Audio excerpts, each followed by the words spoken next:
കാലം ചിന്തിക്കുകയാണെങ്കിൽ തുടക്കവുമില്ല, ഒടുക്കവുമില്ല. കൃഷ്ണൻ പറയുകയാണ്, ഞാൻ തന്നെയാണ് കാലം. ഇന്ന് നമ്മൾ നോക്കാൻ പോകുന്നത് പണ്ട് കാലത്ത് എഴുതി വച്ചിട്ടുള്ള മതഗ്രന്ഥങ്ങളിലെല്ലാം നാം ഇന്ന് കണ്ടെത്തിയ സാങ്കേതിക വിദ്യകളിലുള്ള എല്ലാ കാര്യങ്ങളും അവർക്ക് ലഭ്യമായിരുന്നു. ഇന്ന് നാം മൊബൈൽ ഫോൺ എന്ന ഉപകരണം വഴി ലോകത്തിൻ്റെ ഏതൊരു കോണിലുള്ള ഒരാളുമായി കണ്ട് സംസാരിക്കുമ്പോൾ അന്ന് കാലത്തുള്ള ആളുകൾ ദൂരങ്ങളിലുള്ള ആളുകളുമായിട്ട് ടെലപ്പതി വഴി സംസാരിച്ചിരുന്നു. അവർ പുഷ്പക വിമാനങ്ങളിൽ പറന്നു നടന്നിരുന്നു. ബഹിരാകാശ പേടകങ്ങളിൽ ആകാശത്തിൻ്റെ അതിർവരമ്പുകൾ താണ്ടിക്കൊണ്ട് മറ്റു ലോകങ്ങളിലേക്ക് യാത്ര ചെയ്തിരുന്നു. ഇതൊക്കെ സത്യം തന്നെയാണോ? അതോ ഇനിയിപ്പോൾ പഴയ കാലത്ത് കഞ്ചാവടിച്ച ആരെങ്കിലും എഴുതിയ കഥകൾ വല്ലതും ആണോ? ഇതിനെക്കുറിച്ച് ഒരു അന്വേഷണം ആവശ്യമാണ്. എന്തിനാണ് ഏറെക്കുറെ എല്ലാ മതഗ്രന്ഥങ്ങളിലും ഒരേപോലുള്ള കാര്യങ്ങൾ എഴുതുന്നത്? അതും വ്യത്യസ്തമായ പല ദേശങ്ങളിൽ നിന്നാണ് ഇതെല്ലാം രൂപപ്പെട്ടിട്ടുള്ളത്. അപ്പോൾ ഇതിലൊക്കെ എന്തെങ്കിലും കാര്യമുണ്ടോ എന്നൊക്കെയാണ് ഇന്നത്തെ അന്വേഷണം. അതിനുവേണ്ടി നമ്മൾ ബൈബിൾ, ഖുർആൻ, ഗീത എന്ന രീതിയിലുള്ള സമാനതകളുള്ള കാര്യങ്ങളെ ഒരുമിപ്പിച്ച് വെച്ചുകൊണ്ട് ആണ് പരിശോധിക്കുന്നത്. അതിൻ്റെ കൂടെ ശാസ്ത്രത്തെ കൂടെ നമ്മൾ വലിച്ചരച്ച് മൊത്തത്തിൽ കൂട്ടിക്കുഴച്ച് തിരിയുന്നവർക്ക് തിരിയും, തിരിയാത്തവർക്ക് തിരിയാത്തൊരു രീതിയിൽ വട്ടം കറക്കി ലഘുവായ രീതിയിൽ നിങ്ങൾക്ക് മനസ്സിലാകുന്ന ഭാഷയിൽ അവതരിപ്പിക്കാൻ പരമാവധി ഞാൻ ശ്രമിച്ചിട്ടുണ്ട്. എല്ലാവർക്കും വീഡിയോയിലേക്ക് സ്വാഗതം. നമുക്ക് ഓരോന്നായി തുടങ്ങാം. കാലം അത് നമുക്ക് മുന്നിലേക്കാണ് നീങ്ങുന്നതെന്ന് നാം വിശ്വസിക്കുന്നു. പക്ഷേ കാലം എവിടേക്കാണ് പോകുന്നത്? നാം ആ സമയത്തേക്ക് യാത്ര ചെയ്യാൻ കഴിയുമോ? ഇന്ന് ശാസ്ത്രം പോലും ടൈം ട്രാവൽ സാധ്യമാകാമെന്ന് പറയുന്നുണ്ടെങ്കിൽ അതിൻ്റെ തുടക്കം ആയിരക്കണക്കിന് വർഷങ്ങൾക്ക് മുമ്പ് മഹാഭാരതത്തിൽ തന്നെ ഉണ്ടായിരുന്നു. ഇന്ന് നമുക്ക് യാത്ര ചെയ്യാം മഹാഭാരതത്തിലെ അഗാധമായ കാലമർമ്മത്തിലേക്ക്. രേവതി രാജകുമാരി തൻ്റെ പിതാവിനോടൊപ്പം ബ്രഹ്മലോകത്തിലേക്ക് പോകുന്നു. കാരണം അവൻ മകളുടെ വിവാഹത്തിന് ഏറ്റവും യോഗ്യനായ വരനെ തേടുകയാണ്. ബ്രഹ്മ വന്ന് സംഗീതത്തിൽ മുഴുകിയിരുന്നു. അവൻ പറഞ്ഞു, കാകുത്മ, നിനക്ക് ഭൂമിയിൽ നിന്നുള്ള യാത്രയ്ക്ക് ശേഷം യുഗങ്ങൾ കഴിഞ്ഞിരിക്കുന്നു. നീ പോയപ്പോൾ മനുഷ്യർ സത്യയുഗത്തിലായിരുന്നു. ഇപ്പോൾ അവർ ദ്വാപര യുഗത്തിലേക്ക് കടന്നിരിക്കുന്നു. ചില നിമിഷങ്ങൾ ബ്രഹ്മലോകത്തിൽ കഴിഞ്ഞതായിരിക്കും, പക്ഷേ ഭൂമിയിൽ ആയിരക്കണക്കിന് വർഷങ്ങൾ കഴിഞ്ഞിരുന്നു. ഇത് തന്നെയാണ് ഐൻസ്റ്റീൻ പറഞ്ഞ ടൈം ഡൈലേഷൻ. ഒരു ലോകത്തിൽ സമയം മന്ദഗതിയിലായാൽ മറ്റൊരിടത്ത് വേഗത്തിൽ കടന്നു പോകും. ഇതുപോലെ തന്നെ മറ്റൊരു സന്ദർഭം വിശ്വരൂപ ദർശനവേളയിലാണ്. ഭഗവത്ഗീതയുടെ 11-ാമത്തെ അധ്യായത്തിൽ അർജുനൻ കൃഷ്ണനോട് ചോദിക്കുന്ന ഒരു സന്ദർഭം, നീ ആരാണ് എന്നും ഈ സകലത്തെ നീ എങ്ങനെ നിയന്ത്രിക്കുന്നുവെന്നും എനിക്കറിയണം. കൃഷ്ണൻ ദൈവിക ദർശനം നൽകുന്നു. അർജുനൻ മുന്നിലേക്കുള്ള ഭാവി കാണുന്നു. യുദ്ധം ഇനിയും തുടങ്ങിയിട്ടില്ല, പക്ഷേ അവൻ കാണുന്നു. ദുര്യോധനൻ വീഴുന്നു, കർണൻ വീഴുന്നു. പിശാച് പോലെ കൃഷ്ണന്റെ രൂപം എല്ലാം വിഴുങ്ങിക്കൊണ്ടേയിരിക്കുന്നു. ഇതൊരു ടൈം പ്രൊജക്ഷൻ അനുഭവമാണ്. അർജുനൻ യുദ്ധത്തിൽ ഭാവി നേരിട്ട് കാണുന്നത്. ഇത് ഭൗതിക ശാസ്ത്രത്തിൽ പാരലൽ ടൈം ലൈൻ വിഷ്വലൈസേഷൻ എന്ന് പറയാവുന്നതാണ്. മറ്റൊരു സന്ദർഭം നോക്കുകയാണെങ്കിൽ മാർക്കണ്ഡേയ മഹർഷിയും പ്രളയ ദർശനവുമാണ്. തീവ്രമായ മാർക്കണ്ഡേയൻ അമൃതം ലഭിച്ച മഹർഷിയാണ്. ഒരു ദിവസം വിഷ്ണു മഹാപ്രളയത്തിന്റെ ദർശനം അദ്ദേഹത്തിന് കാണിക്കുന്നു. മഹാവെള്ളപ്പൊക്കം, എല്ലാം വിഴുങ്ങിയിരിക്കുന്നു, ഭൂമിയും ആകാശവും ഒന്നുമില്ല. ആ വെള്ളത്തിനിടയിൽ വിഷ്ണുവിന്റെ രൂപത്തിൽ ഒരു കുഞ്ഞു കിടക്കുന്ന അവസ്ഥയിൽ മുഴുവൻ സൃഷ്ടിയെ ഉള്ളിൽ സൂക്ഷിച്ചിരിക്കും. മാർക്കണ്ഡേയൻ ഈ ദൃശ്യത്തിൽ പ്രവേശിക്കുന്നു. സമയത്തിന്റെ തുടക്കവും അവസാനവും ഒരുമിച്ച് കാണുന്നു.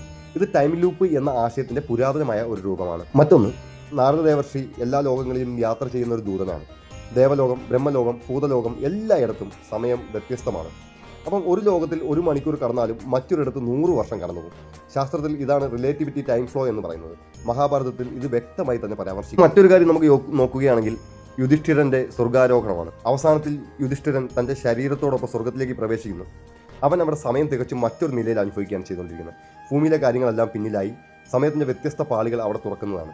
ഇത് ടൈം ട്രാൻസ്ഫോർമേഷൻ എന്ന പോലെ കാണാം. ഇനി നമുക്കിത് ശാസ്ത്രത്തിൻ്റെ ഒരു വീക്ഷണത്തിലൂടെ നോക്കുകയാണെങ്കിൽ ഐൻസ്റ്റൈൻ്റെ തിയറി ഓഫ് റിലേറ്റിവിറ്റി അനുസരിച്ച് സമയം ഒരേ തരത്തിലല്ല ഒഴുകുന്നത് എന്ന് നമുക്ക് മനസ്സിലാക്കാൻ സാധിക്കും. ഒരു ശക്തമായ ഗുരുത്വാകർഷണ മേഖലയിൽ സമയം മന്ദഗതിയിലാവും, മറ്റൊരിടത്ത് വേഗത്തിലാവും. അതായത് ഈ ബ്ലാക്ക് ഹോളിലൊക്കെ സമയം മന്ദഗതിയിലായിരിക്കും എന്നൊക്കെ നമ്മൾ കേട്ടിട്ടുണ്ട്. അപ്പോൾ ഈ ബ്ലാക്ക് ഹോളുകളിലുള്ള സമയമായിരിക്കത്തില്ല ഭൂമിയിലുള്ള സമയം എന്നൊക്കെ നമ്മൾ, അതായത് സമയം ആപേക്ഷികമാണ് എന്ന് നമ്മൾ പഠിച്ചിട്ടുണ്ട്. അപ്പോൾ ഈ സമയം ആപേക്ഷികമായതുകൊണ്ട് തന്നെ സമയം പലയിടത്തും പല രീതിയിലാണ്. അത് വേഗതയും എല്ലാമായിട്ടും ബന്ധപ്പെട്ടിട്ടുണ്ട്. ഇവിടുത്തെ സമയം മറ്റൊരിടത്തെ സമയം ഒരുപോലെ ആയിരിക്കാൻ യാതൊരു സാധ്യതയുമില്ല. ഇപ്പോൾ മഹാഭാരതത്തിലെ ലോകങ്ങൾക്കിടയിൽ സമയവ്യത്യാസം ഇതിൻ്റെ പുരാതന ഒരു അവതരണം തന്നെയല്ലേ എന്ന് നമുക്ക് സംശയിക്കേണ്ടിയിരിക്കുന്നു. അപ്പം മഹാഭാരതത്തിലെ ലോകങ്ങൾക്കിടയിലുള്ള ഈ ഒരു സമയവ്യത്യാസം ഇതിൻ്റെ പുരാതന അവതരണം തന്നെയല്ലേ? മഹാഭാരതം ഒരു ചരിത്രം മാത്രമല്ല, അത് മനുഷ്യബോധത്തിൻ്റെ അതിരുകൾ തുറന്നു കൊടുക്കുന്ന ഒരു ഗ്രന്ഥമാണ്. അവിടെ ടൈം ട്രാവൽ ശാസ്ത്രമല്ല, ബോധത്തിൻ്റെ യാത്രയാണ്. കാലം ദൈവമാണ്. അവൻ തന്നെ സൃഷ്ടിക്കും നാശത്തിനും ഇടയിലുള്ള സത്യമായ സാക്ഷിയാണ്. നമുക്കത് മനസ്സിലാക്കാനാണ് ഈ കഥകൾ എഴുതപ്പെട്ടിട്ടുള്ളത്. ഒരിക്കലും മറക്കരുത്, നമുക്ക് സമയം മറികടക്കാനാവില്ല, പക്ഷേ ബോധം അതിനപ്പുറത്തേക്ക് കയറിയാൽ. പലപ്പോഴും എല്ലാ മതഗ്രന്ഥങ്ങളുടെയും ഒരു അടിസ്ഥാനം വെച്ച് നമുക്ക് നോക്കുകയാണെങ്കിൽ ഈ കാണുന്ന ഇന്ന് കണ്ടെത്തിയിരിക്കുന്ന ടൈം ട്രാവലും അതുപോലുള്ള സംഭവങ്ങളും എല്ലാം ധാരാളം തവണ പലയിടത്തും സംഭവിച്ചിട്ടുള്ളതായിട്ട് നമുക്ക് കാണാൻ സാധിക്കും. ഈ ഒരു മഹാഭാരതത്തിൽ ഈ കുരുക്ഷേത്ര യുദ്ധത്തിൻ്റെ നടുവിൽ അർജുനൻ ഈ വിറങ്ങലിച്ച് നിൽക്കുന്ന ഒരു സന്ദർഭമുണ്ട്. അപ്പോൾ മനുഷ്യരൂപത്തിലുള്ള കൃഷ്ണൻ ആ നിമിഷത്തിൽ ബ്രഹ്മാണ്ടത്തിൻ്റെ രൂപമായി മാറുന്ന ഒരു സന്ദർഭമുണ്ട്. വിശ്വരൂപം അർജുനന് മുമ്പിൽ വിശ്വരൂപം കാണിക്കുന്ന ആ ഒരു സംഭവമുണ്ട്. അവൻ്റെ ശരീരത്തിൽ കോടിക്കണക്കിന് സൂര്യന്മാരുടെ പ്രകാശം ഒരുമിച്ച് തെളിയുന്ന ഒരു സന്ദർഭം. അപ്പോൾ കൃഷ്ണൻ എന്നിട്ട് അർജുനോട് പറയുന്ന ഒരു സന്ദർഭമുണ്ട്. അർജുന, ഞാൻ തന്നെയാണ് കാലം. ഇന്നിവിടെ നിൽക്കുന്ന സർവ്വരുടെയും മരണവുമായിട്ടാണ് ഞാനിവിടെ നിൽക്കുന്നത്. അതായത് പണ്ട് കാലങ്ങളിലുള്ള പുരാതന ഗ്രന്ഥങ്ങളിലൊക്കെ പറയുന്നുണ്ട്, ഒരു സ്ഥലത്ത് നിന്ന് മറ്റൊരു സ്ഥലത്തിരിക്കുന്ന ഒരു വ്യക്തിയുമായിട്ട് അവർക്ക് സംസാരിക്കാൻ സാധിക്കുമായിരുന്നു. എന്നാൽ ഇന്ന് നമ്മൾ സാങ്കേതിക വിദ്യയുടെ സഹായത്തോടു കൂടി ലോകത്തിൻ്റെ ഏതൊരു കോണിലിരിക്കുന്ന ഒരു വ്യക്തിയുമായിട്ടും കണ്ട് സംസാരിക്കാനുള്ള സംവിധാനം ഇന്ന് നമ്മൾ നിലവിൽ കണ്ടെത്തി കഴിഞ്ഞിരിക്കുന്നു. എന്നാൽ നാം ഇന്ന് കണ്ടെത്തിയതെല്ലാം മുമ്പ് കഴിഞ്ഞ കാലഘട്ടത്തിൽ അവർ ഉപയോഗിച്ചിരുന്ന ഒരു സാങ്കേതിക വിദ്യയാണ് എന്ന് പല ഗ്രന്ഥങ്ങൾ മുഖാന്തരവും നമുക്ക് ലഭ്യമായിട്ടുള്ള ഗ്രന്ഥങ്ങൾ മുഖാന്തരവും അവരെല്ലാ ഗ്രന്ഥങ്ങളിലും പറയുന്നുണ്ട്. ഇതിൽ ഏതെങ്കിലുമൊക്കെ തള്ളാണെന്ന് നമുക്ക് വിശ്വസിക്കാം, അല്ലെങ്കിൽ ഏതെങ്കിലുമൊക്കെ ഇല്ലാത്ത കാര്യങ്ങൾ പൊലിപ്പിച്ചെഴുതിയേക്കുന്നതാണെന്ന് വിശ്വസിക്കാം. എന്നാൽ എല്ലാം പല സംസ്കാരങ്ങളിൽ ഉണ്ടായിട്ടുള്ള എല്ലാ ഗ്രന്ഥങ്ങളിലും ഏറെക്കുറെ ഒരുപോലെയൊക്കെ വന്നിട്ടുണ്ടെങ്കിൽ അതിനെയെല്ലാം നമുക്ക് അങ്ങനെ വിശ്വസിച്ച് തള്ളിക്കളയാൻ സാധിക്കുമോ? ഇന്നും മനുഷ്യന് അസാധ്യമായിട്ടുള്ള പല സംഭവങ്ങളും, സാങ്കേതിക വിദ്യകൾ കൊണ്ടുപോലും അസാധ്യമായിട്ടുള്ള പല സംഭവങ്ങളും കാലങ്ങളിൽ സംഭവിച്ചിട്ടുള്ളതാണ് എന്ന് തന്നെ രേഖപ്പെടുത്തിയിട്ടുള്ള പല ഗ്രന്ഥങ്ങളുമുണ്ട്. അത് ഒരു തവണയൊന്നുമല്ല, പല ഗ്രന്ഥങ്ങളിലും പലതവണ പലതായിട്ട് പറഞ്ഞിട്ടുണ്ട്. ഇതൊക്കെ കൂട്ടി വായിക്കുമ്പോൾ നമുക്ക് എന്താണ് മനസ്സിലാകുന്നത്? ഒന്നുകിൽ നമ്മളെക്കാൾ അപ്ഡേറ്റഡ് ആയിട്ടുള്ള ഒരു വിഭാഗം ഈ ലോകത്ത് ജീവിച്ചിരുന്നു. ആ സാങ്കേതിക വിദ്യകളൊക്കെ എന്താണ്? നമുക്ക് ഈ യന്ത്രങ്ങളുടെ സഹായത്തോടു കൂടിയുള്ള സാങ്കേതിക വിദ്യകളൊക്കെയാണ് നമ്മൾ കണ്ടുപിടിച്ചത്. ഇനി മന്ത്രങ്ങളുടെ സഹായത്തോടു കൂടി അല്ലെങ്കിൽ ആത്മാവിൻ്റെ ഒരു ലോകത്തിലേക്ക് അവർ സഞ്ചരിച്ചിരുന്നു. അത് എങ്ങനെയാണ് എന്നുള്ള അവരുടെ സാങ്കേതിക വിദ്യ എന്താണെന്നുള്ളത് നമുക്കിന്നും പിടികിട്ടിയില്ല. എന്നാൽ അവരുടെ കൈവശം ഉണ്ടായിരുന്നതെല്ലാം അവർ ആകാശത്തൂടെ പുഷ്പക വിമാനത്തിൽ പോയി, നമ്മളത് യന്ത്രങ്ങൾ കൊണ്ടുള്ള വിമാനങ്ങൾ ഉണ്ടാക്കി. അപ്പോൾ ആ കാലഘട്ടത്തിൽ നമ്മൾ ഇന്ന് ഉപയോഗിക്കുന്ന എല്ലാ വസ്തുക്കളും ആ കാലഘട്ടത്തിൽ അവർക്ക് അവൈലബിൾ ആയിരുന്നു എന്ന് പല സന്ദർഭങ്ങളിലും അവർ പറയുന്നുണ്ട്. ഇതിൽ കുറേയൊക്കെ അന്ധവിശ്വാസങ്ങളും മന്ത്രതന്ത്രങ്ങളും ഒക്കെയാണ് എന്ന് നമുക്ക് വിശ്വസിക്കാം. ഒരു പക്ഷേ മന്ത്രതന്ത്രങ്ങളുടെ ആ ഒരു കാലഘട്ടത്തിൽ അവർ മന്ത്രതന്ത്രങ്ങൾ കൊണ്ട് ഇതൊക്കെ നേടിയെടുത്തിരുന്നു. ഇന്ന് നമ്മൾ യന്ത്രതന്ത്രങ്ങൾ കൊണ്ട് ഇതെല്ലാം നേടിയെടുത്തു കഴിഞ്ഞു. എന്നാൽ മന്ത്രങ്ങൾ കൊണ്ടും ഇതൊക്കെ നേടിയെടുക്കാമായിരുന്നോ എന്നുള്ള ചോദ്യത്തിന് ഇന്ന് ഉത്തരവില്ല. കാരണം നമുക്കതിനെക്കുറിച്ചുള്ള അറിവ് പരിമിതമാണ്. എന്നാൽ നമ്മൾ മനുഷ്യരെല്ലായ്പ്പോഴും നമ്മുടെ യുക്തി കൊണ്ട് ചിന്തിക്കുമ്പോഴെല്ലാം നമുക്ക് കണ്ടെത്താൻ സാധിക്കാത്തതൊന്നും ഈ ലോകത്ത് ഇല്ല എന്ന് വിശ്വസിക്കുന്ന രീതി ഇഷ്ടപ്പെടുന്നവരാണ്. അതായത് നമുക്കതിനെ ഉൾക്കൊള്ളാൻ സാധിക്കുന്നില്ല എന്ന കാരണമായിട്ട് അങ്ങനെയൊന്നും സംഭവിക്കാൻ തന്നെ സാധ്യതയില്ല എന്ന് നമ്മൾ തള്ളി പറയുമ്പോഴെല്ലാം അതിനെക്കുറിച്ച് ഒരു അന്വേഷണം നടത്താൻ ഒരു വ്യക്തി തയ്യാറാവുകയാണെങ്കിൽ അതുതന്നെയായിരിക്കും ഏറ്റവും നല്ലത്, അതുതന്നെയായിരിക്കും ഏറ്റവും ബെറ്ററായിട്ടുള്ള കാര്യം എന്ന് എനിക്ക് തോന്നുന്നുണ്ട്. അതുകൊണ്ട് തന്നെയാണ് ഞാൻ ഇതിനെക്കുറിച്ചെല്ലാം അന്വേഷിക്കുന്ന കാര്യങ്ങളെല്ലാം അതുപോലെ തന്നെ നിങ്ങളിലേക്കും എത്തിച്ചുകൊണ്ടിരിക്കുന്നത്. ഇതെല്ലാം സാങ്കല്പികമാണ്, അങ്ങനെയൊന്നും സംഭവിച്ചിട്ടില്ല എന്ന് പറയുമ്പോഴും നമ്മുടെ മനസ്സിൽ അങ്ങനെ സംഭവിച്ചിട്ടുണ്ടാകാമോ എന്നുള്ളൊരു ചോദ്യം ഒരു പക്ഷേ നമുക്ക് പുതിയൊരു അറിവിൻ്റെ വാതിൽ തുറക്കാനുള്ള കാരണമായി മാറിയേക്കാം. എന്നാൽ അങ്ങനെയൊന്നും ഇല്ല എന്ന് നമ്മൾ പറയുന്നിടത്ത് അവിടെ ഒരു ഫുൾ സ്റ്റോപ്പ് നമ്മൾ ഇടുകയാണ്. നമുക്ക് അങ്ങോട്ട് തിരിഞ്ഞു നോക്കാൻ പോലും നമ്മൾ തയ്യാറാകാതെ അതിനെയെല്ലാം പാടെ തള്ളിക്കളയുകയാണ് പലപ്പോഴും ചെയ്യാറുള്ളത്. അതായത് യന്ത്രതന്ത്രങ്ങൾ കൊണ്ട് നമ്മൾ നേടിയതെല്ലാം പണ്ടൊരു കാലത്ത് മന്ത്രതന്ത്രങ്ങൾ കൊണ്ട് അവർ നേടിയിട്ടുണ്ട് എങ്കിൽ അങ്ങനെ ഒരു സാധ്യത ഇല്ലയോ ഉണ്ടോ എന്ന് നമുക്കറിയില്ല. സ്വാഭാവികമായിട്ട് നമ്മളിപ്പോൾ മറ്റ് ഗ്രഹങ്ങളിലൊക്കെ ജീവനുണ്ടോ എന്ന് അന്വേഷിക്കുന്നവരാണ്. എന്നാൽ നമ്മൾ ആദ്യം തന്നെ നോക്കുന്നത് മറ്റ് ഗ്രഹങ്ങളിൽ ജീവന് സമാനമായിട്ടുള്ള ഓക്സിജൻ ഉണ്ടോ എന്നാണ്. എന്തുകൊണ്ട് മറ്റൊരു ഗ്രഹത്തിൽ ജീവജാലങ്ങൾ ഉണ്ടാവാൻ ഓക്സിജൻ തന്നെ വേണമെന്ന് എന്തെങ്കിലും നിർബന്ധമുണ്ടോ? എന്തായാലും ആ ഒരു ഗ്രഹത്തിലെ അല്ലെങ്കിൽ മറ്റൊരു ലോകത്തിലെ അവിടെ പ്രകൃതിയാലുള്ള ചുറ്റുപാടിലെ ആവാസ വ്യവസ്ഥയ്ക്ക് അനുസരിച്ച് അവിടുത്തെ മറ്റെന്തെങ്കിലും ഒരു മൂലകമായിക്കൂടെ ജീവൻ്റെ അടിസ്ഥാനം. ഭൂമിയിൽ ഇങ്ങനെയാണ്, ഞങ്ങൾക്കിങ്ങനെയാണ് എന്നത് കാരണമായിട്ട് ഞങ്ങളെപ്പോലെ തന്നെ അവിടെ ഉണ്ടാകണമെന്ന് നിർബന്ധം പിടിക്കുന്നത് ആരാണ്? നമ്മളുടെ ചിന്തയാണ്, നമ്മുടെ യുക്തിയാണ്. അപ്പോൾ അതുകൊണ്ട് നമ്മൾ മനസ്സിലാക്കേണ്ട ഒരു കാര്യം, നാം നമ്മെ എങ്ങനെയാണ് എന്ന് വിശകലനം ചെയ്താണ് ആ ഒരു വിശകലനത്തിലൂടെയാണ് പ്രപഞ്ചത്തെ നോക്കാൻ തയ്യാറാകുന്നത്. ആ ഒരു തയ്യാറാവുന്നത് കാരണമായിട്ടാണ് നമുക്ക് പലതും തിരിയാത്തത്. നമുക്ക് തന്നെ അറിയാം, പ്രകാശത്തിൽ നിന്നുള്ള 7 നിറങ്ങളാണ് നമുക്ക് കാണാൻ സാധിക്കുന്നതെന്ന്. എന്നാൽ അതിനപ്പുറത്തോട്ട് നിറങ്ങളില്ല എന്നതിന് അർത്ഥമില്ല. നമുക്ക് കാണാൻ സാധിക്കാത്ത അനേകം നിറങ്ങൾ ഈ ലോകത്ത് വേറെ ഉണ്ടെന്നുള്ളതാണ്. ഒരു സൈഡിലോട്ട് നമ്മൾ നോക്കുകയാണെങ്കിൽ അൾട്രാ വയലറ്റ് തുടങ്ങി അങ്ങോട്ട് വേറെ നിറങ്ങളുണ്ട്. ഒരു സൈഡിലേക്ക് നമ്മൾ നോക്കുകയാണെങ്കിൽ ഇൻഫ്രാറെഡ് തുടങ്ങി അങ്ങോട്ട് വേറെയുണ്ട്. എന്നാൽ നമ്മുടെ കണ്ണിൻ്റെ പരിധിക്കില്ലാത്തതൊന്നും ഈ ലോകത്ത് ഇല്ലാത്തത് എന്ന് യാതൊരു അർത്ഥവുമില്ല. നാം എല്ലായ്പ്പോഴും നമ്മുടെ പരിധിക്ക് ഉള്ളിൽ നിന്ന് ചിന്തിക്കുമ്പോഴാണ് ഈ പരിമിതികളെല്ലാം നമുക്കുണ്ടാകുന്നത്. നമ്മുടെ പരിമിതികളെയെല്ലാം നമ്മുടെ ശരീരത്തിനുള്ളിൽ അനുഭവിക്കുന്ന പരിമിതികളെയെല്ലാം തകർത്തെറിഞ്ഞവർക്ക് എന്തുകൊണ്ട് മറ്റൊരു ഡയമെൻഷനിലേക്ക് അവരുടെ ചിന്താതലത്തെ കൊണ്ട് എത്തിക്കാൻ സാധ്യമല്ലേ എന്നുള്ള ചോദ്യത്തിന് ഇന്നും ഒരു ഉത്തരം തരിക എന്നത് ആർക്കും സാധ്യമായിട്ടുള്ളൊരു കാര്യമല്ല. എന്തുകൊണ്ടെന്നാൽ ഇന്നത്തെ കാലഘട്ടത്തിൽ ഇന്ന് നമ്മൾ കണ്ടെത്തിയ കണ്ടുപിടുത്തങ്ങളെ നമ്മൾ യൂസ് ചെയ്യുന്നു എന്നുള്ളതല്ലാതെ പുതുതായിട്ട് എന്തെങ്കിലും കണ്ടെത്താൻ നമ്മളിൽ എല്ലാവരും ശ്രമിക്കുന്നില്ല. ഖുർആനിലൂടെ നമ്മൾ നോക്കുകയാണെങ്കിൽ ഇസ്രാ മിറാജ് യാത്രയെല്ലാം ഇതുപോലുള്ള സന്ദർഭങ്ങൾ തന്നെയാണ് പറഞ്ഞിട്ടുള്ളത്. അതായത് ഈ ടൈം ട്രാവലും ടൈം ഡൈലേഷനും ഒക്കെ ആയിട്ടുള്ള കാര്യങ്ങളൊക്കെ തന്നെയാണ് പറഞ്ഞിട്ടുള്ളത്. ഇന്നത്തെ ശാസ്ത്രം അതെല്ലാം ശരി വയ്ക്കുമ്പോൾ നാം ഇപ്പോഴും ഇന്നത്തെ ശാസ്ത്രത്തിൻ്റെ കൂടെയും എത്തുന്നില്ല, പഴയ കാലത്തിലും എത്തുന്നില്ല. നമ്മൾ അങ്ങും പോകുന്നില്ല, ഇങ്ങും വരുന്നില്ല. എന്നാൽ ഇതിൻ്റെ രണ്ടിൻ്റെയും കൂടെ നടുക്ക് നിന്നുകൊണ്ട് വിദ്യ കൊണ്ട് അറിയേണ്ടതറിയാതെ വിദ്വാൻ എന്ന് നടിച്ചുകൊണ്ട് നാം ഇതിനെയെല്ലാം നിഷേധിച്ചുകൊണ്ടേയിരിക്കുകയാണ്. എന്നാൽ നമ്മുടെ ഉള്ളിൽ സംശയങ്ങൾ ഉണ്ടാവുക, ചോദ്യങ്ങൾ ഉണ്ടാവുക, ഇതൊക്കെ നല്ലത് തന്നെയാണ്. കാരണം ഈ ചോദ്യങ്ങളും സംശയങ്ങളിലൂടെയാണ് നമ്മൾ പുതിയ ഒന്നിനെ കണ്ടെത്തുന്നത്. ഈ ലോകത്ത് ഇതുവരെ ഉണ്ടായിട്ടുള്ള എല്ലാ പ്രവൃത്തിയുടെ പിന്നിലും, അല്ലെങ്കിൽ ഇന്ന് നാം കാണുന്ന എല്ലാ വസ്തുക്കളുടെ പിന്നിലും ഒരു ചോദ്യമാണ്, ഒരു സംശയമാണ്. ആ സംശയത്തിൽ നിന്നാണ് ഈ ലോകത്ത് പല മാറ്റങ്ങളും സംഭവിച്ചിട്ടുള്ളത്. അതുകൊണ്ട് നിങ്ങളുടെ ഉള്ളിൽ ഉണ്ടാകുന്ന സംശയങ്ങളിൽ നിന്ന്, നിങ്ങളുടെ ഉള്ളിലുണ്ടാകുന്ന ചോദ്യങ്ങളിൽ നിന്ന് പല മാറ്റങ്ങളും ഈ ലോകത്ത് സംഭവിക്കാൻ സാധ്യത വളരെ കൂടുതലാണ്. നിങ്ങൾ ഏത് ജാതിയിലോ ഏത് മതത്തിലോ പെട്ട അവിടെ അതൊന്നും ഇവിടെ ഒരു പ്രസക്തിയുള്ള കാര്യമല്ല. നിങ്ങൾ ഏത് മതമോ ഏത് ജാതിയോ ആയിക്കോട്ടെ, നിങ്ങളുടെ ഉള്ളിൽ ചോദ്യങ്ങൾ ഉണ്ടാകുന്നുണ്ടോ, ആ ചോദ്യങ്ങൾ നിങ്ങൾക്ക് മേലുള്ള പണ്ഡിതന്മാരെ ഭയന്നുകൊണ്ട് നിങ്ങൾ ചോദിക്കാൻ മടിക്കുന്നുണ്ടോ, അത് തന്നെ നിങ്ങളെ അടച്ചു പൂട്ടിയിടുന്ന ഒരു ജയിലറയ്ക്കുള്ളിൽ, മതമെന്ന ജയിലറയ്ക്കുള്ളിൽ നിങ്ങൾ കിടക്കുന്നതിന് തുല്യമാണ്. നിങ്ങൾ ചോദിക്കാൻ തയ്യാറാവുക. നിങ്ങൾ ചോദിക്കാൻ തയ്യാറാവുമ്പോൾ ഉത്തരം തരാൻ അവർ തയ്യാറല്ല എങ്കിൽ, അവർ നിങ്ങളെ വായടപ്പിക്കാനാണ് ശ്രമിക്കുന്നതെങ്കിൽ, ഉത്തരത്തെ നിങ്ങൾ കണ്ടെത്താനുള്ള വഴികൾ അന്വേഷിക്കുക. നിങ്ങൾ ഉത്തരത്തെ കണ്ടെത്താൻ ശ്രമിക്കുമ്പോഴെല്ലാം നിങ്ങളുടെ മുമ്പിൽ ഉത്തരത്തിൻ്റെ വാതിൽ തുറക്കുന്നതാണ്. നിങ്ങൾ ഈ പ്രപഞ്ചത്തിൽ ഏതൊന്നിനെ തിരയുന്നുണ്ടോ ആ വസ്തു നിങ്ങളെയും തിരയുന്നുണ്ട് എന്നതാണ്. അതായത് ഞാനൊരു ഉദാഹരണം പറയാം. നിങ്ങളിപ്പോൾ ഈ റോട്ടിലൂടെ ഒരു വാഹനം ഓടിച്ചുകൊണ്ട് പോവുകയാണ്. നിങ്ങളെല്ലാം ഇപ്പോൾ ഈ റോട്ടിലൂടെ വാഹനം ഓടിച്ചുകൊണ്ട് പോകുമ്പോൾ വയലറ്റ് നിറത്തിലുള്ള വാഹനങ്ങൾ നിങ്ങൾ കണ്ടിട്ടുണ്ടോ? എന്നാൽ ഇന്ന് വരെ നിങ്ങൾ അങ്ങനെ വയലറ്റ് നിറത്തിലുള്ള വാഹനങ്ങൾ കണ്ടു കാണത്തില്ല. എന്നാൽ നിങ്ങൾ ചിലരൊക്കെ കണ്ടിട്ടുണ്ടായിരിക്കാം. എന്നാൽ നിങ്ങൾ അതിനെ ഒരുപാട് ശ്രദ്ധിക്കില്ല. നാളെ മുതൽ നിങ്ങൾ വയലറ്റ് നിറമുള്ള വാഹനങ്ങളെ ഒന്ന് ശ്രദ്ധിച്ചു നോക്കും. നിങ്ങൾക്ക് ചുറ്റും ഒരുപാട് വയലറ്റ് നിറങ്ങളിലുള്ള വാഹനങ്ങൾ നിങ്ങൾക്ക് കാണാൻ സാധിക്കും. നിങ്ങൾ റോട്ടിൽ ഇറങ്ങുമ്പോൾ ഒരുപാട് വാഹനങ്ങൾ നിങ്ങൾക്ക് കാണാൻ സാധിക്കും. അതിൻ്റെ അർത്ഥം എന്താണെന്ന് വെച്ചിട്ടുണ്ടെങ്കിൽ, വയലറ്റ് നിറമുള്ള വാഹനങ്ങൾ ഇന്നലെയും കഴിഞ്ഞ ദിവസങ്ങളിലെല്ലാം ഈ ലോകത്ത് തന്നെ ഉണ്ടായിരുന്നു. എന്നാൽ നിങ്ങൾ അതിനെ തിരക്കിയില്ല എന്നത് കാരണമായിട്ടാണ് അത് നിങ്ങളുടെ കണ്ണിൽ പെടാതിരുന്നത്. നിങ്ങൾ അതിനെ തിരക്കാൻ തുടങ്ങിയാണെങ്കിൽ പിന്നെ നിങ്ങൾ നോക്കുന്നിടത്ത് മൊത്തം അതുപോലെ തന്നെയായിരിക്കും. അതുകൊണ്ട് ഞാൻ എൻ്റെ പ്രേക്ഷകരോട് പറയാണ്, ഇവിടെ നിങ്ങൾക്ക് മനസ്സ് തുറക്കാനുള്ള വേദിയാണ്. നിങ്ങളുടെ മനസ്സിൽ തോന്നുന്നത് ചോദിക്കാനുള്ള വേദിയാണ്. നമുക്ക് നല്ല ചർച്ചകൾ തുടരാനുള്ള വേദിയാണ്. അത് കാരണമായിട്ട് തന്നെ ഇതിനെക്കുറിച്ച്, അല്ലെങ്കിൽ ചരിത്രത്തെക്കുറിച്ച്, അല്ലെങ്കിൽ നിങ്ങൾക്ക് അറിയേണ്ടതിനെക്കുറിച്ച് അന്വേഷിക്കുന്നവർ എന്നോടൊപ്പം ചേർന്നുകൊണ്ട് നമ്മുടെ ഈ ഒരു ചാനലിൽ സൗഹൃദം പങ്കുവെച്ചുകൊണ്ട് നമുക്ക് കൂടുതൽ കാര്യങ്ങളെ തിരക്കാനും അന്വേഷിക്കാനും സാധിക്കട്ടെ എന്ന് ആത്മാർത്ഥമായിട്ട് ആഗ്രഹിക്കുകയാണ് ഞാൻ. നമ്മളിപ്പോൾ നമ്മുടെ ലോകത്ത് ഒരുപാട് കണ്ടുപിടുത്തങ്ങളൊക്കെ നടത്തിക്കഴിഞ്ഞു. ഇന്ന് നമ്മൾ ജീവിക്കുന്നത് ലോകത്തിൻ്റെ ഏതൊരു കോണിലേക്കും നമുക്ക് ലോകത്തിലെ ഏതൊരു വിവരവും കൈമാറാൻ സാധിക്കുന്ന ഒരു സാങ്കേതികവിദ്യ, ലോകത്തെ മുഴുവൻ കൈപ്പിടിയിൽ ഒതുക്കിക്കൊണ്ട് ജീവിക്കുന്ന മനുഷ്യരാണ് നമ്മൾ അത്രത്തോളം അപ്ഡേറ്റഡ് ആയിട്ടുള്ള മനുഷ്യരാണ് നമ്മൾ. അപ്പോൾ നമുക്കിന്ന് എന്തും അറിയാനുള്ള സാങ്കേതികവിദ്യ എല്ലാം നമ്മുടെ കയ്യിലുണ്ട്. ഈ കണ്ടുപിടുത്തങ്ങളൊക്കെ നടത്തിയിട്ടുള്ള ഒരുപാട് ചിന്തകളിൽ നിന്നാണ്, ഒരുപാട് ചോദ്യങ്ങളിൽ നിന്നാണ്. ഓപ്പൺഹൈമർ അന്ന് അണുവായുധം കണ്ടുപിടിച്ചപ്പോഴും അദ്ദേഹം പറഞ്ഞ ഒരു പ്രസക്തമായ ഒരു വാക്ക്, അത് മഹാഭാരതത്തിലെ ഭഗവത്ഗീതയിലെ 11ാമത്തെ ഒരു അധ്യായത്തിൽ നിന്നുള്ള ഒരു വാക്കായിരുന്നു. അദ്ദേഹത്തിൻ്റെ നേതൃത്വത്തിൽ നടത്തിയ ഈ ഒരു പരീക്ഷണം അത്യന്തം വിജയമായപ്പോൾ 1000 സൂര്യന്മാർ ഒന്നിച്ച് കത്തുന്ന ആ ഒരു പ്രഭാവത്തിൽ അദ്ദേഹം 1000 കൃഷ്ണനെ കണ്ട അർജുനനെ പോലെ സ്തംഭിച്ച് നിന്നുപോയ സന്ദർഭമാണ്.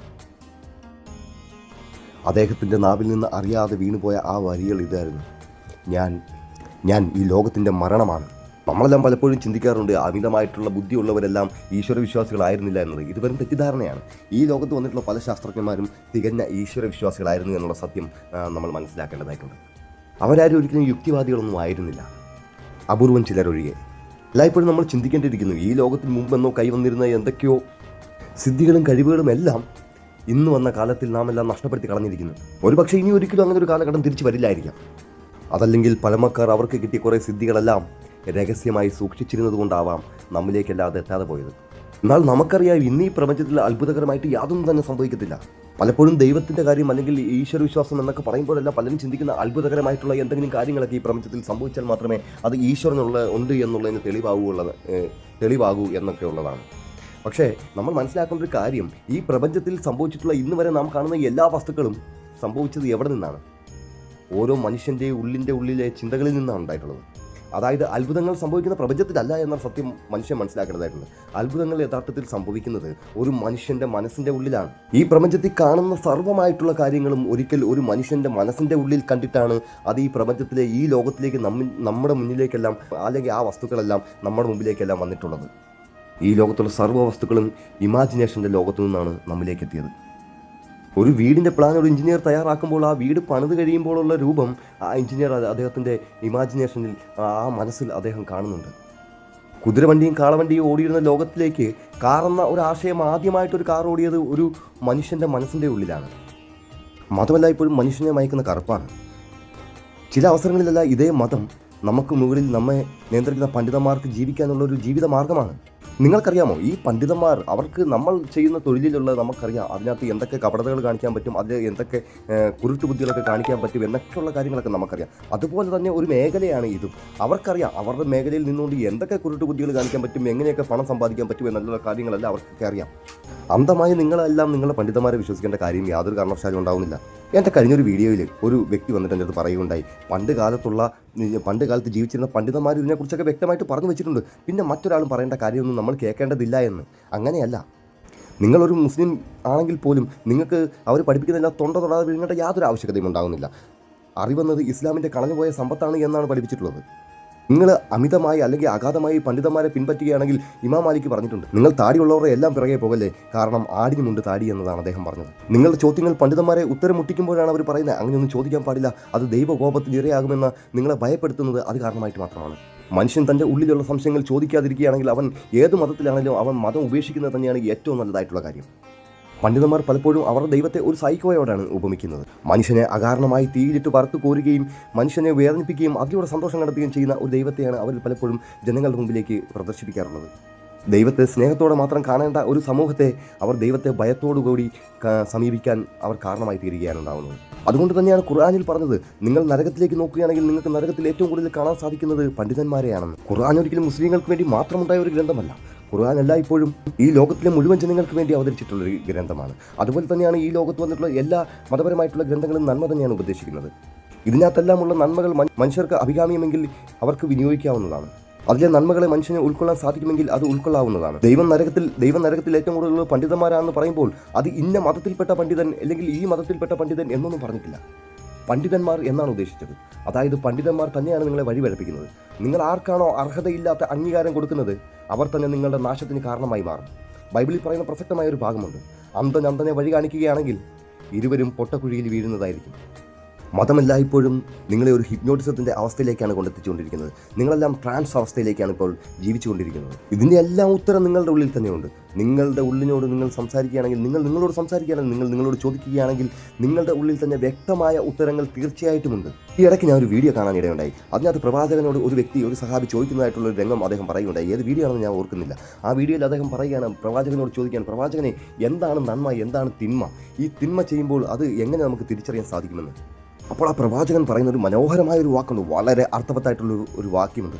അദ്ദേഹം പറയുകയാണ്, ഏതൊരു കാര്യം ചെയ്യുമ്പോഴാണോ നിൻ്റെ ഉള്ളിൽ കുത്തലുണ്ടാകുന്നത്, നിൻ്റെ മനസ്സിൽ കുത്തലുണ്ടാകുന്നത്, ആ കാര്യമാണ് തിന്മ എന്ന് അദ്ദേഹം വളരെ വ്യക്തമായി പറയുകയാണ്. മതം കാരണമായി ഈ ലോകത്ത് യാതൊരു വ്യക്തികൾക്കും യാതൊരു നാശവും ഉണ്ടാകാതിരിക്കട്ടെ എന്നൊരു ആശയത്തെ മുൻനിർത്തിക്കൊണ്ട് ഞാൻ നിങ്ങളോടൊക്കെ പറയുകയാണ്, മതങ്ങളെല്ലാം നന്മയും നല്ല ജീവിതത്തെക്കുറിച്ചുമാണ് നിങ്ങൾക്ക് മാർഗ്ഗദർശനം തരുന്നത്. എന്നാൽ നിങ്ങൾ പലപ്പോഴും ചിന്തിക്കുന്നതോ അതിനെ ദുർവ്യാഖ്യാനം ചെയ്യുന്ന പണ്ഡിതന്മാരുടെ കീഴിലകപ്പെട്ടുകൊണ്ടാണ്. മതത്തിന് വേണ്ടി ഈ ലോകത്ത് ആരും കൊല്ലാതിരിക്കട്ടെ, ആരും ജീവിക്കാനുള്ള അവകാശത്തെ ഇല്ലാതാക്കാതിരിക്കട്ടെ. ഭഗവാൻ കൃഷ്ണൻ ഭഗവത്ഗീതയിലൂടെ വ്യക്തമായി തന്നെ പറയുന്നുണ്ട്, അഹിംസയാണ് പരമമായ ധർമ്മം എന്നത്. ഖുർആനും വ്യക്തമായി തന്നെ പറയുന്നുണ്ട്, ഒരുവനെ കൊന്നവൻ ഈ പ്രപഞ്ചത്തിലെ മുഴുവൻ മനുഷ്യരെയും കൊന്നവന് തുല്യമാണ് എന്ന്. അതുപോലെ തന്നെ യേശുവും ബുദ്ധനും എല്ലാം ഈ ലോകത്ത് നന്മയുമായിട്ട് മാത്രം വന്നിട്ടുള്ളവരാണ്. പ്രവാചകൻ ഈസ എല്ലായ്പ്പോഴും ചൂതുകളിക്കാരോടും അല്ലെങ്കിൽ അക്രമികളായ ജനങ്ങളോടും കൂടുതൽ സമയം ചിലവഴിച്ചപ്പോൾ അദ്ദേഹത്തോട് മറ്റുള്ളവർ ചോദിക്കുകയുണ്ടായി, ഈസാ നബിയെ അങ്ങ് എന്തിനാണ് ഇത്രത്തോളം അധർമ്മികളായിട്ടുള്ള ജനങ്ങളുടെ ഒപ്പം ഏറ്റവും കൂടുതൽ സമയം ചിലവഴിക്കുന്നതെന്ന് ചോദിച്ചപ്പോൾ അദ്ദേഹം പറഞ്ഞൊരു മറുപടിയുണ്ട്, നിങ്ങൾ ധർമ്മിഷ്ഠരായിട്ടുള്ള ആളുകൾ അവർ ധർമ്മം ചെയ്തുകൊള്ളും, എനിക്ക് വേണ്ടത് ഇവരെയും കൂടെ ധർമ്മിഷ്ഠരാക്കുക എന്ന ഉത്തരവാദിത്തമാണ് എൻ്റെ മേൽ കൽപ്പിക്കപ്പെട്ടിട്ടുള്ളത്. അത് കാരണമായിട്ട് തന്നെ ഇവരെയും കൂടെ നേർവഴിക്ക് ആക്കലാണ് എൻ്റെ ഡ്യൂട്ടി എന്നത്. പ്രവാചകൻ മുഹമ്മദ് നബി സല്ലല്ലാഹു അലൈഹി വസല്ലത്തിൻ്റെ ഡ്യൂട്ടി എന്താണെന്ന് വെച്ചിട്ടുണ്ടെങ്കിൽ അദ്ദേഹം ഒരിക്കലും ശാസ്ത്രജ്ഞനായിട്ടല്ല ഈ ഭൂമിയിൽ അവതരിച്ചത്. അതുകൊണ്ട് തന്നെ അദ്ദേഹം ഇസ്രാഹ് മിറാജ് യാത്ര പോയിട്ട് വന്നപ്പോൾ അതിൻ്റെ എക്സ്പ്ലനേഷൻ പറഞ്ഞ ഭാഗത്തെല്ലാം അദ്ദേഹത്തിന് ടൈം ട്രാവലിനെ കുറിച്ചോ ഒന്നും അറിയാൻ യാതൊരു സാധ്യതയും ഇല്ലായിരുന്നു. എന്തുകൊണ്ടെന്നാൽ അന്ന് പറയുന്ന ആ ഒരു കാലഘട്ടത്തിൽ പറഞ്ഞാൽ തന്നെ അത് വലിയ നാശമായി മാറുമായിരുന്നു. മനുഷ്യൻ ഓർമ്മകളെല്ലാം സൂക്ഷിക്കുന്ന ഭാഗം ഹൃദയമാണെന്ന് ചിന്തിച്ചുകൊണ്ടിരുന്ന ഒരു ജനവിഭാഗത്തോട് ഒരു പ്രശസ്തനായ ഒരു ഡോക്ടർ പറയുകയുണ്ടായി, ഹൃദയം രക്തം പമ്പ് ചെയ്യുന്ന ഒരു അവയവം മാത്രമാണെന്ന് പറഞ്ഞപ്പോൾ ആ ഡോക്ടറെ സത്യം പറഞ്ഞത് കാരണമായിട്ട് ആശുപത്രിയിൽ കയറി കൈകാര്യം ചെയ്ത ജനങ്ങളുള്ള ഒരു ലോകത്തിൽ ഒരു പ്രവാചകൻ ഇത്രത്തോളം ജനങ്ങളെ സത്യത്തിലേക്ക് വിളിക്കണമെങ്കിൽ അല്ലെങ്കിൽ ഒരു മാർഗ്ഗനിർദ്ദേശത്തിലേക്ക് നല്ലൊരു സൽമാർഗത്തിലേക്ക് വിളിച്ചുകൊണ്ടിരിക്കുമ്പോഴെല്ലാം അദ്ദേഹം എത്രത്തോളം പ്രശ്നം അനുഭവിക്കേണ്ടിയിരുന്നു എന്നുള്ളത് നമുക്ക് ചിന്തിച്ചാൽ മനസ്സിലാക്കാവുന്ന കാര്യം മാത്രമാണ്. ആകയാൽ ഈ പ്രപഞ്ചത്തിലെ ഓരോ വ്യക്തികൾക്കും അവരുടേതായുള്ള ധർമ്മങ്ങളുണ്ട്. അതിനെ തിരിച്ചറിഞ്ഞുകൊണ്ട് ജീവിതത്തെ നയിക്കലാണ് നമ്മുടെ എല്ലാവരുടെയും ഉത്തരവാദിത്തം. നമ്മുടെ വീഡിയോകളെല്ലാം കാണുകയും അതിലൂടെ മനോഹരമായ കമൻറ്റുകളൊക്കെ രേഖപ്പെടുത്തുന്ന എല്ലാവരോടും ഒരുപാട് നന്ദി സ്നേഹം അറിയിക്കുകയാണ്. നിങ്ങളുടെ ഓരോ കമൻറ്റിൽ നിന്നുമാണ് പുതിയൊരു വീഡിയോയുടെ തുടക്കമുണ്ടാകുന്നത്. അതുകൊണ്ട് നിങ്ങളുടെ ഉള്ളിലുള്ള സംശയങ്ങൾ എന്തു തന്നെ ആയാലും നിങ്ങൾക്ക് ധൈര്യമായി ഈ കമൻറ്റിലൂടെ ചോദിക്കാവുന്നതാണ്. എന്നെക്കൊണ്ട് സാധിക്കുന്ന പക്ഷം ഞാൻ കമൻറ്റിലൂടെ തന്നെ മറുപടി തരുന്നതാണ്. എന്നാൽ വ്യക്തമായൊരു അറിവ് നിങ്ങളിലേക്ക് എത്തിക്കാൻ ഞാൻ വീഡിയോ വഴി തന്നെ പരമാവധി ശ്രമിക്കുന്നതായിരിക്കും.